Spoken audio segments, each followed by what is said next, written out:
Hello दोस्तों, मैं हरीश मिश्रा स्वागत करता हूं आपका अपने YouTube channel fine art education point में। आज हम आपके लिए लेकर के आए हैं महत्वपूर्ण प्रश्नावली का भाग 3, जिसमें हम कुछ ऐसे प्रश्नों का संग्रह करके लाते हैं जिसमें कुछ ऐसे प्रश्न जिसमें आप फंस सकते हो। कैसे? या तो उनके ऑप्शन से। तो हमें क्वेश्चन को पहले अच्छे से समझना है, फिर उसके बाद उसका आंसर सोचना है, फिर उसके बाद उसका आंसर देना है। कभी-कभी ये होता है कि जो हम पढ़ के गए हैं, ऑप्शन वो होता ही नहीं है। तो हमें वहाँ पर जो ऑप्शन मौजूद हैं, उनमें देख कर के उनमें से कौन-सा सही हो सकता है, वो करना पड़ता है। तो उसको देखने के लिए पहले हमें चारों ऑप्शन अच्छे से पढ़ने पड़ेंगे। तो मैं आपके सामने प्रश्न रखूँगा, 10 सेकंड का आपको समय दूँगा। आपको प्रश्न का उत्तर देखना है, पढ़ के सोचना है, फिर उसके बाद मैं उसका आंसर बताऊँगा। तो स्टार्ट करते हैं हम अपना आज का वीडियो। पहला प्रश्न आपके सामने ये रहा। प्रश्न है, उड़ीसा का कोणार्क मंदिर किस भगवान को समर्पित है? कोणार्क मंदिर आपने सुना ही होगा। अब कोणार्क मंदिर किस देवता को समर्पित है, आपको ये बताना है। 4 ऑप्शन आपके सामने हैं, 10 सेकंड का आपके पास टाइम है। आंसर दीजिए।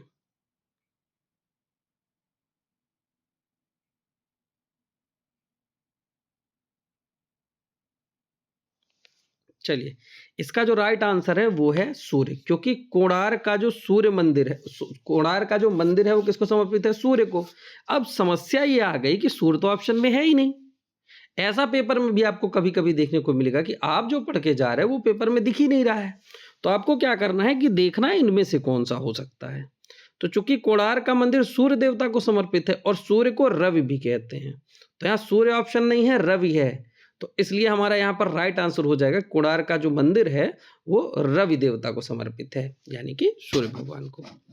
ऐसे प्रश्न में एग्जाम में फंसा सकते हो, हमें क्वेश्चन को पहले अच्छे से समझना है। ठीक है, नेक्स्ट क्वेश्चन देखते हैं।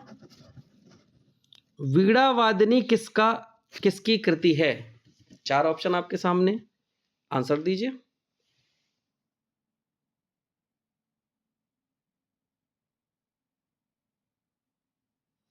वीणा वादनी नंदलाल बोस की कृति है। नेक्स्ट क्वेश्चन देखते हैं। 1800 ईस्वी में चित्रित चित्र राधा कृष्ण दर्पण देखते हुए, ये किस शैली में चित्रित किया गया है? ये चित्र एनसीईआरटी की बुक में भी हमें देखने को मिलता है। पहाड़ी शैली का है। अब पहाड़ी की किस उपशैली से पूछा गया है, इसका आपको आंसर देना है।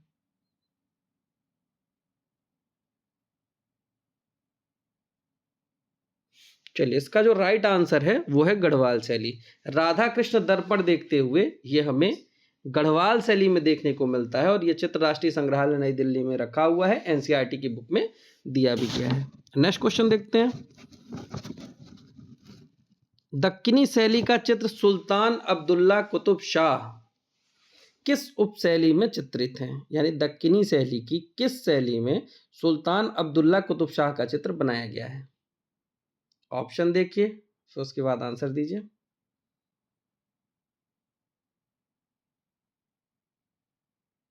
चलिए, अगर आपको नहीं याद आ रहा तो आप लॉजिक लगाइए, चूंकि सुल्तान अब्दुल्ला कुतुब शाही वंश किसमें था? आदिल शाही, कुतुब शाही और निजाम शाही, 3 वंश थे बीजापुर, गोलकुंडा और अहमदनगर में। तो कौन सा वंश कहाँ था, ये अगर हमें पता हो तब भी हम कर लेंगे। सुल्तान कुतुब शाह जो है ये गोलकुंडा शैली के अंतर्गत बनाया गया है। नेक्स्ट क्वेश्चन देखते हैं। अलग अलग राजस्थानी चित्रों की पहचान का उत्तम साधन क्या है? जैसे ये बीकानेर का है, ये किशनगढ़ का है, ये जयपुर का है, ये मेवाड़ का है, ये नाथद्वार का है। ये कैसे हमें पता चलेगा? तो पहचानने का उत्तम साधन क्या है? तो इसका राइट आंसर है आंखें, क्योंकि राजस्थानी शैली की हर उपशैलियों में आंखें अलग अलग तरह से बनाई गई। कहीं मीनाकृत आंखें, कहीं बादाम के समान आंखें, कहीं खंजन के समान है, तो कहीं धनुषाकृत आंखें। तो उससे हम पहचान सकते हैं। चलो नेक्स्ट क्वेश्चन देखते हैं।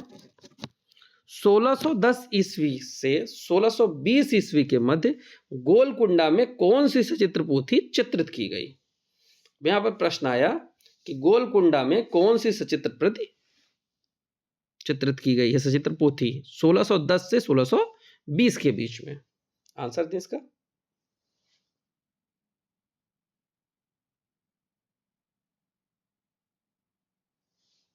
इसका राइट आंसर है दीवाने हाफिज। दीवाने हाफिज पुस्तक 1610 से 1620 के मध्य गोलकुंडा में चित्रित की गई। अब किसी को दिमाग में आया कि दीवाने हाफिज तो अकबर के शासनकाल में भी चित्रित हुई थी, तो अकबर के शासनकाल में चित्रित हुई थी और यहाँ भी चित्रित हुई, क्योंकि कुछ किताबें ऐसी हैं जो कई जगह चित्रित हुई, उनकी कई प्रतियां थी। तो ये 1610 से 1620 के बीच में दीवाने हाफिज गोलकुंडा में चित्रित हुई थी। नेक्स्ट क्वेश्चन देखते हैं, पंचतंत्र की कहानियों में क्या है। देखो इस तरह से भी आपको प्रश्न देखने को मिल सकते हैं कि पंचतंत्र की कहानियों में क्या है। 4 ऑप्शन है, बड़ा सरल आंसर है इसका, सोच के लेकिन देना है। आप सोचो फिर इसका आंसर दो।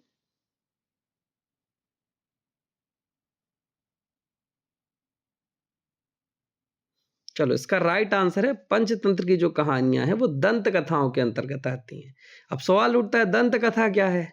दंत कथाएं उन कथाओं को कहते हैं जो कहीं लिखी नहीं गई हैं आज तक, लेकिन परंपरागत रूप से सुनी और सुनाई जा रही हैं।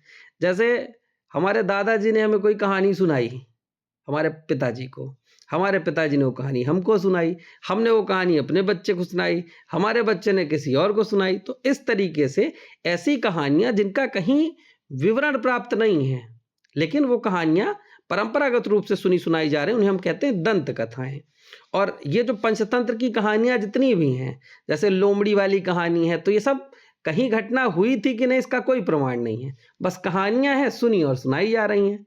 हमारे पिताजी ने हमें सुनाई थी, हम किसी को सुनाएंगे तो वो इसी तरीके से चलता रहेगा। तो पंचतंत्र की कहानियां क्या हैं, तो राइट आंसर होगा दंत कथाएं हैं।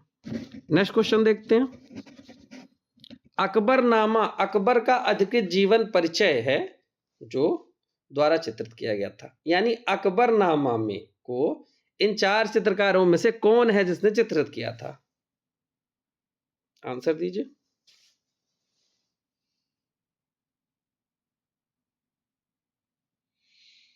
तो इसका राइट आंसर है बसावन। क्योंकि देखो यहां कंफ्यूज कुछ लोग, इसलिए प्रश्न पढ़ करके जल्दी से नहीं, प्रश्न को अच्छे से पढ़ना है। अकबरनामा किसने लिखा है नहीं पूछ रहा है, किसने चित्रित किया है पूछ रहा है। तो यहां पर क्या हो जाएगा, बसावन। बसावन ने चित्रित किया है, मतलब चित्रित करने में इनका भी योगदान था। और अगर लेखक की बात आती तो अबुल फजल ने लिखा है। और अबुल फजल और अबुल हसन में अगर किसी को कन्फ्यूजन हो तो ये ध्यान रखना, जो फंस गया वो अकबर के काल का है अबुल फजल, और जो हंस रहा है वो जहांगीर के काल में आ गया। तो जहांगीर काल में खूब सारे चित्र बनाने को उसको मिल रहे हैं, तो वो हंस रहा है। तो हसन जहांगीर में होगा, फजल अकबर के समय में होगा। चलो नेक्स्ट क्वेश्चन देखते हैं, विभाजित बालों के बीच महिलाओं द्वारा लाल रंग का सिंदूर लगाने की परंपरा, इन परंपराओं में से किसका योगदान है। यानी जो बीच से मांग विभाजित करती हैं महिलाएं, ये जो परंपरा है ये हमें कहां से मिलती है, सबसे पुराने साक्ष्य के हमें कहां देखने को मिलते हैं। तो जब हम सिंधु घाटी सभ्यता हमने पढ़ाया था तो हमने आपको बताया था उस समय पर। आंसर बताएं इसका।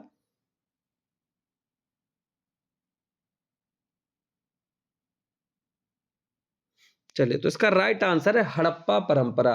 हड़प्पा परंपरा से हमें ये चीज देखने को मिलती है। सिंधु घाटी सभ्यता की के लोग मांग विभाजन का काम करते थे सिंदूर लगाने के लिए।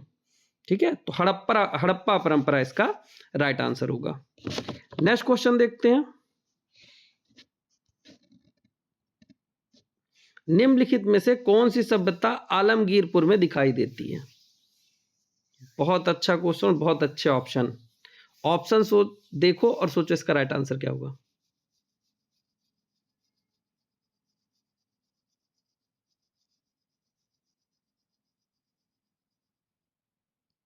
चलो, इसका राइट आंसर है हड़प्पा। अब देखो ये प्रश्न बहुत अच्छा पूछा गया था, ऐसे प्रश्न एग्जाम में कंफ्यूज करते हैं। ठीक है, यहां पर आलमगीरपुर किस सभ्यता में दिखाई देता है, तो आलमगीरपुर सिंधु घाटी सभ्यता का एक नगर था जो कि मेरठ में है, मेरठ के आलमगीरपुर में। तो मेरठ में आलमगीरपुर है, सिंधु घाटी सभ्यता का है। अब सिंधु सभ्यता तो यहाँ ऑप्शन में है नहीं, तो यहाँ सारे के सारे नगर दिए हुए हैं। अब नगरों में से सिंधु सभ्यता को हड़प्पा सभ्यता के नाम से भी जाना जाता है। पूरी सिंधु सभ्यता को हड़प्पा सभ्यता भी कहते हैं। क्यों? क्योंकि पूरे सिंधु सभ्यता का जो पहला खोजा गया नगर था वो हड़प्पा था, इसीलिए उसका नाम हड़प्पा सभ्यता भी रखा जाता है। तो चूंकि सिंधु सभ्यता ऑप्शन में नहीं है तो उस स्थिति में हड़प्पा सभ्यता इसका राइट आंसर हो जाएगा। अब अगर प्रश्न ये है कि सर उसमें सभ्यता तो लिखा नहीं है, तो लिखा नहीं है तो बाकी कालीबंगा तो एक नगर था, कालीबंगा में तो आलमगीरपुर जाएगा नहीं, चंदूदड़ो में भी आलमगीरपुर नहीं आएगा, मेसोपोटामिया में भी नहीं आएगा, तो हड़प्पा जो है, हड़प्पा सभ्यता के अंतर्गत ये सारी चीजें आएंगी। तो इसका राइट आंसर हो जाएगा हड़प्पा। हड़प्पा सभ्यता के अंतर्गत आलमगीरपुर दिखाई देता है। नेक्स्ट क्वेश्चन देखते हैं। द कृष्ण लेजेंड इन पहाड़ी पेंटिंग नामक पुस्तक के लेखक कौन है? पहाड़ी शैली में कुछ पुस्तकें बताई जाती हैं 8-9 के आसपास, और वो बहुत ही इंपॉर्टेंट हैं। एक सीरीज ऐसी बनाएंगे जिसमें उसे कवर करा देंगे। तो आप पहाड़ी शैली से संबंधित जो पुस्तकें उनको जरूर याद करके रखें। द कृष्ण लेजेंड इन पहाड़ी पेंटिंग नामक पुस्तक हम देखेंगे। तो ये पुस्तक किसने तैयार की है, बताएं जल्दी। चलिए, द कृष्ण लेजेंड इन पहाड़ी पुस्तक ये MS रंधावा द्वारा लिखी गई थी। नेक्स्ट क्वेश्चन देखते हैं। किस कला इतिहासकार ने भारतीय लघु चित्रण शैली को लघु चित्रण शैली में घराना शैली को पहचाना है? 4 ऑप्शन आपके सामने, 10 सेकंड का समय आपके पास है, आंसर दीजिए।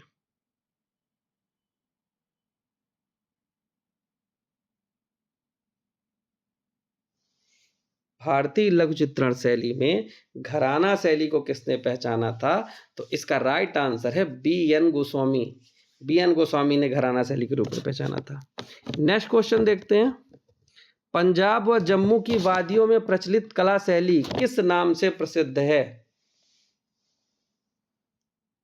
पंजाब व जम्मू की वादियों में कौन सी शैली प्रचलन में थी? तो इसका राइट आंसर है पहाड़ी शैली। पहाड़ी शैली मुख्य रूप से पंजाब और हिमाचल, जम्मू की बात करें तो इन सब की है, लेकिन मुख्य रूप से पंजाब की है, ये ध्यान रखना। नेक्स्ट देखते हैं। पहाड़ी चित्रकला का उदय स्थल कौन सा है? अभी वही प्रश्न जो मैंने पीछे बताया है, कौन सा होगा इनमें से? तो पहाड़ी शैली मुख्य रूप से पंजाब की पहाड़ियों में, पंजाब, हिमाचल और जम्मू की, तो पंजाब मेन है, तो पंजाब की पहाड़ियों में। अब वैसे देखो तो राजस्थान तो होगा नहीं, मुगल तो होगा नहीं, ईरानी तो होगा नहीं, तो पंजाब ही होगा। तो राइट आंसर पंजाब। पहाड़ी चित्रकला का उदय स्थल कौन सा है? पंजाब है। नेक्स्ट क्वेश्चन देखते हैं। प्रगतिवादी समूह के कलाकारों की कला प्रदर्शनी कहाँ हुई थी? यानी पैक ग्रुप की जो पहली प्रदर्शनी लगाई गई थी वो कहाँ लगाई गई थी? 4 ऑप्शन आपके पास है, आंसर दीजिए।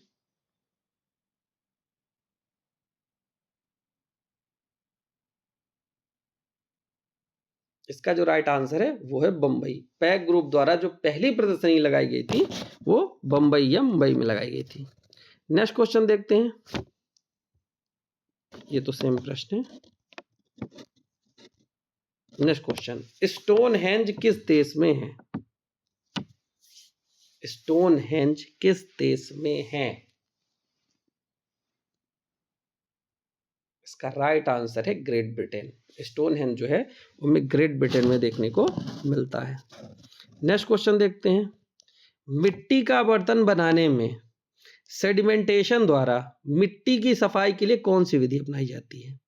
जब मिट्टी के बर्तन बनाते हैं तो सेडिमेंटेशन के लिए मिट्टी में हम सफाई के लिए कौन सी विधि का उपयोग करते हैं? 4 ऑप्शन आपके सामने, आंसर दीजिए।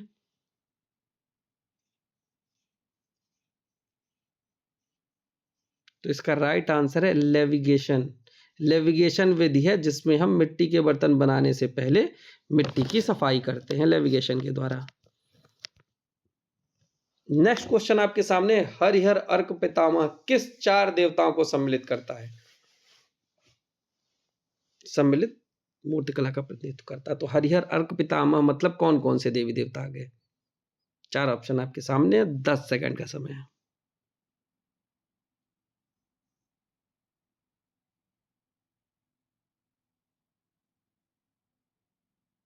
चलो देखो, हरिहर अर्क पितामह में आप एक चीज ये ध्यान रखो, एक शब्द हरिहर ले लो, एक अर्क है, 2 शब्द हैं। हरिहर में ब्रह्मा, विष्णु और महेश तीनों आ गए। अर्क मतलब होता है सूर्य, अर्क मतलब होता है सूर्य, या सॉरी हाँ, अर्क मतलब होता है सूर्य। तो हरिहर, ब्रह्मा, विष्णु, महेश, और अर्क मतलब सूर्य, तो ब्रह्मा, विष्णु, महेश और सूर्य। अब ये 4 लोग किस में हैं? ये हम देखेंगे तो बी नंबर में है। देखो विष्णु, शिव और ब्रह्मा और सूर्य भी है, तो ब्रह्मा, विष्णु, महेश और सूर्य, तो आंसर बी इसका सही हो जाएगा, हरिहर अर्क। हरिहर मतलब ब्रह्मा, विष्णु, महेश, अर्क मतलब सूर्य। तो ये 4 देवी देवताओं का समूह हो गया, देवी नहीं देवताओं बस का। नेक्स्ट क्वेश्चन है, बहुत अच्छा प्रश्न, संगीत नाटक अकादमी की स्थापना वर्ष क्या है? बहुत ही अच्छा प्रश्न एग्जाम के पॉइंट ऑफ व्यू से। संगीत नाटक अकादमी का वर्ष क्या है? तो इसका राइट आंसर है संगीत नाटक अकादमी की स्थापना 1953 में की गई थी। तो right answer D 1953। Next question देखते हैं, सेव योर वॉइस एक कार्टूनिस्ट द्वारा स्थापित संस्था है जो भ्रष्टाचार विरोधी अभियान से भी जुड़ा रहा है, तो उसका नाम क्या है? सेव योर वॉइस जो संस्था है एक कार्टूनिस्ट के द्वारा स्थापित की गई थी, भ्रष्टाचार विरोधी अधिनियम से जुड़ा हुआ है अभियान से, तो आपको बताना है कि वो किसने स्थापित की थी। तो इसका राइट आंसर है असीम त्रिवेदी जी ने। असीम त्रिवेदी जी ने सेव योर वॉइस नामक संस्था स्थापित की थी। नेक्स्ट क्वेश्चन देखते हैं, ये जो 4 ऑप्शन है इनमें से एक अकादमिक शैली के कलाकार थे, तो कौन है इसमें जो अकादमिक शैली के कलाकार थे?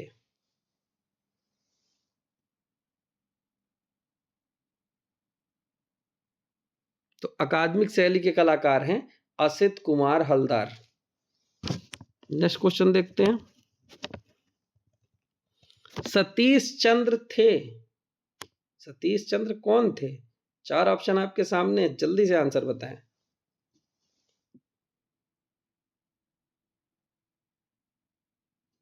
सतीश चंद्र दृश्य चित्रकार थे। नेक्स्ट क्वेश्चन देखते हैं,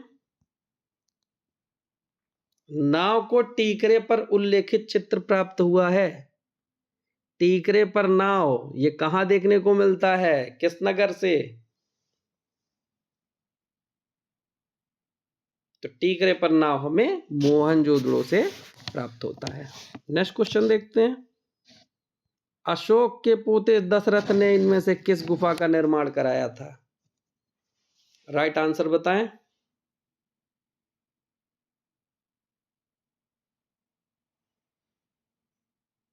लोमस ऋषि गुफा मौर्य काल में बनी विवादित गुफा है। क्यों? क्योंकि कुछ लोगों का मानना है कि ये अशोक के पौत्र दशरथ ने बनाया था, और कुछ लोगों का मानना है कि नहीं, ये अशोक के काल में ही बनाई गई है।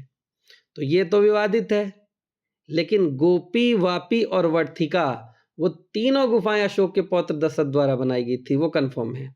तो गोपिका भी ऑप्शन में हमारे पास है, इसलिए राइट आंसर इसका होगा गोपिका, क्योंकि गोपिका दशरथ ने बनाई थी। इसका राइट आंसर हमें जब हम पढ़ते हैं गुफाओं के बारे में तो उसमें गोपी, वापी और वर्थिका इन तीनों गुफाओं का जो निर्माण कराया था वो दशरथ ने कराया था, प्रमाणित रूप से पता है।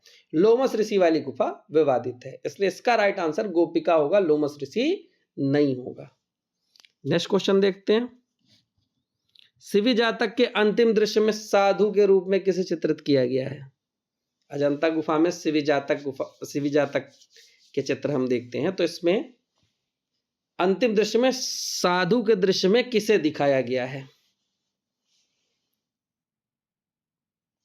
तो इसका राइट आंसर है अग्नि और इंद्र को।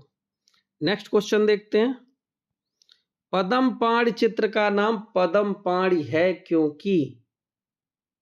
पद्म मतलब क्या होता है? 4 ऑप्शन है, ऑप्शन देख करके आंसर दें।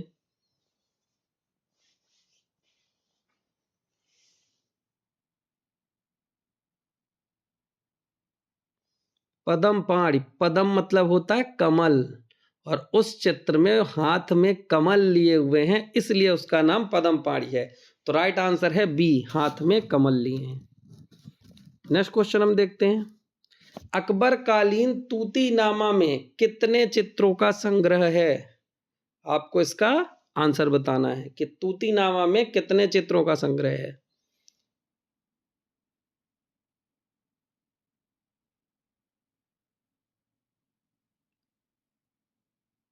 चलो राइट आंसर है 103। ऐसे भी याद कर, तूती तीन, तूती तीन, 103 तूती से मिलता जुलता है, तो तूती नामा में 103 चित्र हैं। नाम से ही करो, रैमिंग मिलाओ, आ जाएगा तूती तीन 103। चलो नेक्स्ट क्वेश्चन देखते हैं। अनवर सुहेली और अयार दानिश ग्रंथों के संदर्भ लघु चित्रों, अनवर सुहेली और अयार दानिश ग्रंथों के संदर्भ लघु चित्रों का विजय नहीं विषय किससे संबंधित है? तो अनवर सुहेली और अयार दानिश का विषय क्या है, आपको यह बताना है। यह भी बहुत अच्छा प्रश्न पूछा है, घुमा के थोड़ा पूछा है। अब अनवर सुहेली अयार दानिश है क्या? पंचतंत्र का ही फारसी भाषा में अनुवाद है, और पंचतंत्र भी हम पढ़ ही चुके कि दंत कथाएं हैं। पंचतंत्र में जैसे धूर्त लोमड़ी वाली बनी है, तो ये सब क्या है? पशु पक्षी की कथाएं हैं। तो राइट आंसर यहां पर हो जाएगा ए, पशु पक्षी विशेष संबंधित है। नेक्स्ट क्वेश्चन देखते हैं। निम्नलिखित में से कौन अकबर द्वारा प्रमाणित हमजनामा के पांडुलिपि चित्रों को चित्रित करने में सम्मिलित था?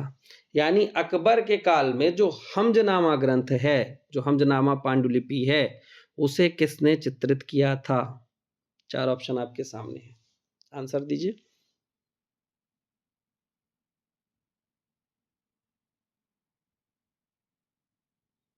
इसका राइट आंसर है मीर सैयद अली, क्योंकि मीर सैयद अली और मीर सैयद अली और अब्दुल सम्मद ने मिल करके मुख्य रूप से इस चित्र को बनाया था। बाद में और चित्रकार इसमें शामिल किए गए थे। तो right answer Mir Syed Ali. Next question देखते हैं। महाराजा 1745 से 1753 ईस्वी के शासनकाल में बीकानेर लघु चित्रों में मुगलिया प्रभाव लुप्त होने लगा और मारवाड़ी शैली का प्रभाव हावी हो गया था। यानी वो कौन से राजा हैं जिनके शासनकाल में बीकानेर में मुगलिया प्रभाव खत्म हो गया था और मारवाड़ी शैली का प्रभाव हावी हो गया था?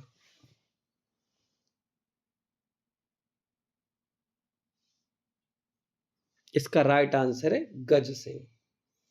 तो हम देखेंगे तो महाराजा गज सिंह के समय मुगलिया प्रभाव बीकानेर से खत्म हो गया था और माड़ी प्रभाव हावी हो गया था।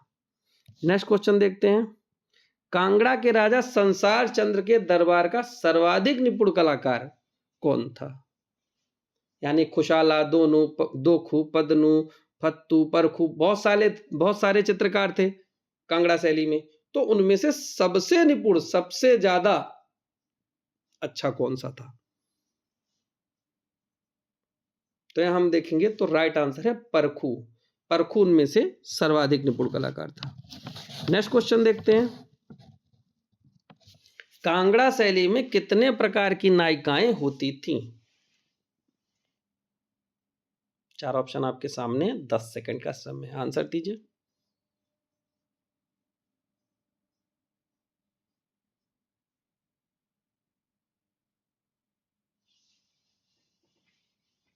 कांगड़ा शैली में तीन तीन प्रकार की ही ना, कांगड़ा हो चाहे राजस्थानी शैली हो, नायिका भेद में हर जगह वात्सायन ने अपने कामसूत्र में 3 प्रकार की नायिकाओं के बारे में बताया है।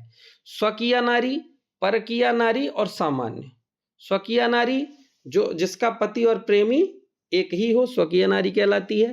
परकीय नारी जिसका पति कोई और हो और प्रेमी कोई और, वो परकीय नारी। और सामान्य में गणिकाएं आती हैं। तो 3 प्रकार की नायिकाओं के बारे में बताया, और उसमें से जो सबसे अच्छी नारी बताया गया वो स्वकीय नारी को बताया गया है। तो कांगड़ा शैली हो चाहे राजस्थानी शैली हो, नायिकाओं के प्रकार 3 ही हैं, स्वकीय, परकीय और सामान्य। नेक्स्ट क्वेश्चन देखते हैं। भानुदत्त कृति एक सचित्र प्रति रसमंजरी किस शैली में चित्रित है? तो भानुदत्त ने जो रसमंजरी लिखी थी उसको किस शैली में चित्रित किया गया था? 4 ऑप्शन है, उन 4 ऑप्शन में से एक सेलेक्ट करना है।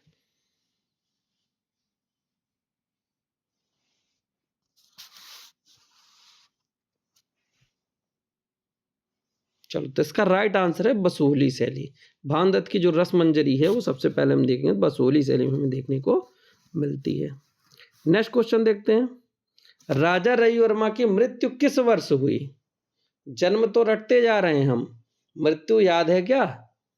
4 ऑप्शन है, आंसर दीजिए।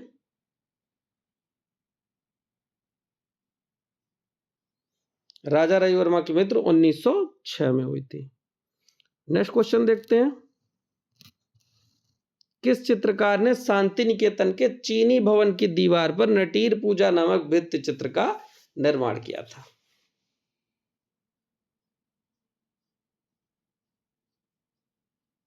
तो हम देखेंगे शांति निकेतन के चीनी भवन की दीवार पर नटीर पूजा नामक जो भित्ति चित्र है, ये नंदलाल बोस के द्वारा बनाया गया था। नेक्स्ट क्वेश्चन देखते हैं।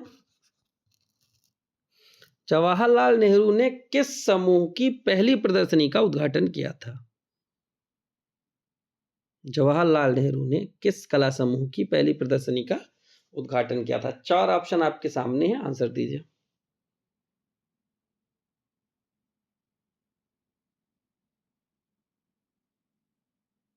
इसका राइट आंसर है 1890 ग्रुप 1890 की पहली प्रदर्शनी का उद्घाटन जवाहरलाल नेहरू ने किया था।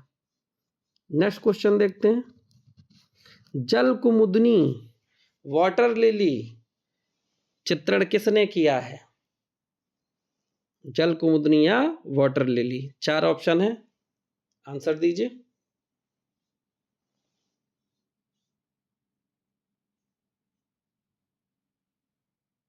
जल कुमुदनी या वाटर लिली ए रामचंद्रन के द्वारा चित्रित किया गया था, तो right answer A Ramachandran.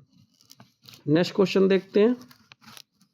Buddha की छवि की उत्पत्ति पुस्तक के लेखक कौन थे? 4 ऑप्शन आपके सामने है, आंसर दीजिए।